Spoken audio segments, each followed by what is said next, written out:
हरे कृष्णा। आज हम चर्चा करेंगे कि चंदन यात्रा की शुरुआत किस प्रकार हुई।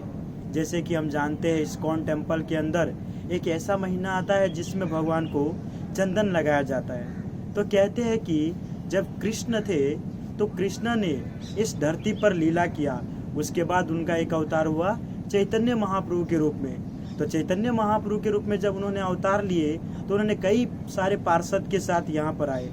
तो उनमें से एक का नाम था माधवेंद्रपुरी। तो उनका स्टोरी ऐसा है कि एक समय माधवेंद्रपुरी यात्रा करते करते वृंदावन में पहुंचे। तो वृंदावन में पहुंचे तो वहाँ पर उनको अकेला अकेला लग रहा था, भूखे प्यासे घूम रहे थे। और उनका एक नियम था कि जब तक कोई सामने से लाकर उन्हें कुछ दक्षिणा नहीं देते या कुछ खाने पीने का सामान नहीं देते तब तक वह किसी के घर पर जाकर मांगते नहीं थे। तो वहाँ पर भगवान कृष्ण जो एक छोटा सा गोपाल का रूप लेकर आए माधवेंद्रपुरी के पास, और माधवेंद्रपुरी को एक बर्तन के अंदर रखा हुआ छाछ दिए, छाछ या कहते हैं खीर का उनको प्याला दिए। तो उन्होंने उनको दिया और दे करके वह बोलने लगे कि आप कहाँ से आए हैं। तो माधवेंद्रपुरी ने कहा, पहले आप बताइए कि आपको कैसे पता कि मैं यहाँ पर भूखा हूँ। तो वहाँ पर कहते हैं कि भगवान कृष्णा, उनको नहीं पता कि वो स्वयं कृष्ण है। भगवान कहते हैं कि वहाँ पर कि मुझे गांव के स्त्री ने कहा है कि एक व्यक्ति आए हैं जो भूखे प्यासे है। फिर भगवान कहते हैं कि इस गांव के अंदर कोई भी व्यक्ति आता है वो कभी भी भूखा प्यासा नहीं रहता है, मैं एक ग्वाला हूँ। इस प्रकार वहाँ पर माधवेंद्रपुरी को कहते हैं। फिर माधवेंद्रपुरी को कहकर भगवान कहते हैं जो ग्वाल बाल के रूप में है कि मैं जा रहा हूँ, गाय दूहने का समय हो गया है, मैं आपसे ये जो बर्तन है वह लेने के लिए बाद में आऊँगा। तो वह तो बहुत बार अलग प्रकार से भी कहते, कोई कहते छाछ भी था उसके अंदर, कोई दूध भी कहते हैं। तो इस प्रकार से वह पात्र जो है उसको लेने के लिए भगवान ने कहा कि मैं कुछ समय के बाद आऊँगा। तो माधवेंद्रपुरी एक वृक्ष के नीचे जाकर जप करने लगे। तो जप करने लगे उसमें ही वो लीन हो गए और आधी रात हो गई, अर्थात कि आधी रात पूरी होने लगी। तब उनके स्वप्नों में वह बालक आता है और उनका हाथ पकड़कर ले जाता है। ले जाकर एक कुंज के पास रुकते हैं। वहाँ पर वह कहता है कि इसके अंदर एक मेरी विग्रह है, तुम उसको बाहर निकालो, उसकी पूजा करो, उसको प्रसाद ग्रहण करवाओ। तो इस प्रकार जब कहते हैं तो माधवेंद्रपुरी की अचानक से नींद खुलती है। तो नींद खुलती है तो देखता है आमने सामने तो कोई है नहीं। तो कैसा सपना था ऐसा।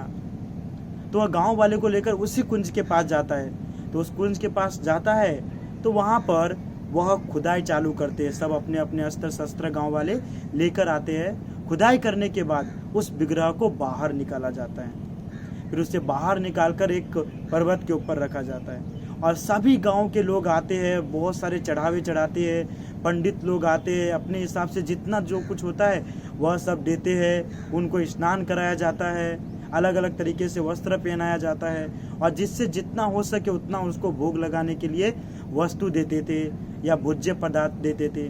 तो कहते हैं कि उनको जब इतना कुछ दिया गया, अर्थात कि विग्रह को, तो उसका ढेर उसी प्रकार हो गया जिस प्रकार की हम जानते हैं कृष्ण लीला के अंदर गोवर्धन पर्वत का हुआ था।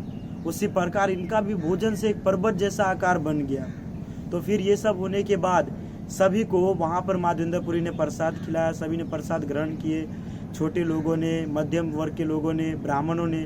उसके बाद माधवेंद्रपुरी कुछ खाए नहीं, रात को दूध पीकर केवल विश्राम करने के लिए चले गए। तो उसी समय उनके स्वप्न में वापस से भगवान आए और उन्होंने कहा कि मुझे यहाँ बहुत गर्मी लग रही है, तुम नीलाचल जाकर मेरे लिए मलई चंदन लेकर आओ। तो बोलने लगे कि मेरा 80-90 वर्ष हो चुका है, मैं इस अवस्था में कैसे जाऊंगा। तो भगवान कहते हैं आपको ही जाना पड़ेगा, मैं आपका ही वेट कर रहा था कि कब आप आएंगे और मेरे लिए यह कार्य करेंगे। क्योंकि भगवान भी हमेशा अपने शुद्ध भक्तों के हाथों से ही अपना कार्य करवाना चाहते हैं। तो माधवेंद्रपुरी उत्सुक हो गए, खुश हो गए कि भगवान वापस से स्वप्न में आए, मुझे भगवान के लिए कोई कार्य करने का समय मिलेगा।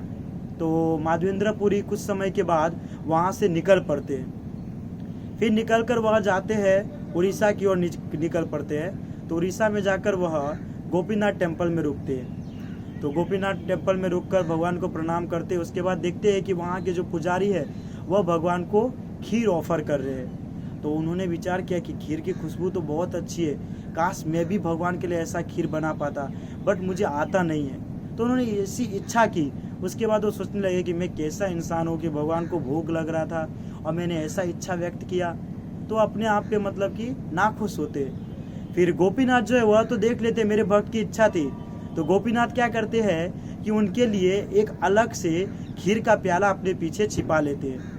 तो जब रात हो जाती है, सभी सोने के लिए जाते हैं, तब उनके हेड जो पुजारी होते हैं मंदिर के, उनको बुलाते हैं गोपीनाथ सपने के अंदर कि आप मेरे पास आओ, आपसे कुछ काम है।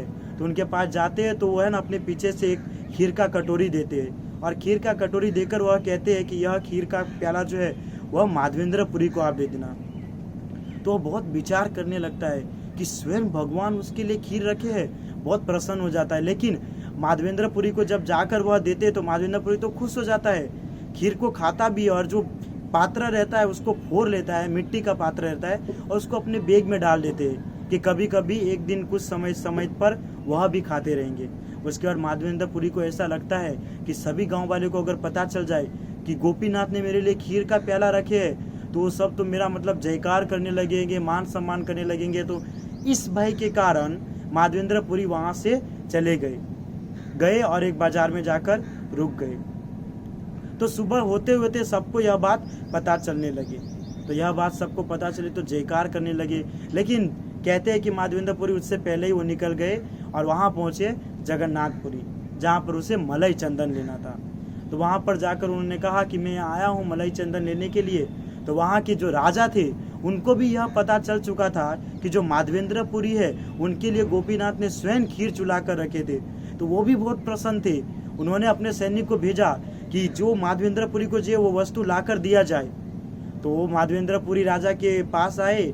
फिर राजा के जो सैनिक थे वह गए और मलय पर्वत से मतलब कि मलाई चंदन और कपूर ये सब लेकर आए तथा माधवेंद्रपुरी को दिया।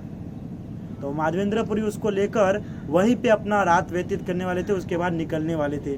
तो फिर से वापस जो बाल गोपाल है अर्थात कि भगवान कृष्ण उनके स्वप्न में आते हैं तथा उन्हें कहते हैं कि माधवेंद्रपुरी तुम जो चंदन लिए हो वो वहीं पर रहकर तुम गोपीनाथ के शरीर में लगा दो, यहाँ पर लाने की जरूरत नहीं है। तुम अगर उसको लगा दोगे तो मेरा भी अपने आप पूर्ण हो जाएगा। तो इस प्रकार जब भगवान कृष्ण उसके स्वप्न में आकर कहते हैं तो माधवेंद्रपुरी वहीं पर गोपीनाथ को चंदन लगाते हैं तथा जो पुजारी रहते हैं वह भी उनका हेल्प करते हैं। इस प्रकार माधवेंद्रपुरी के जरिए भगवान को जो चंदन यात्रा अर्थात कि चंदन लगाया जाता है वह कार्य शुरू हुआ जो आज तक चलता आ रहा है, जिसे हम चंदन यात्रा के रूप में जानते हैं। हरे कृष्णा। श्रील प्रभुपाद की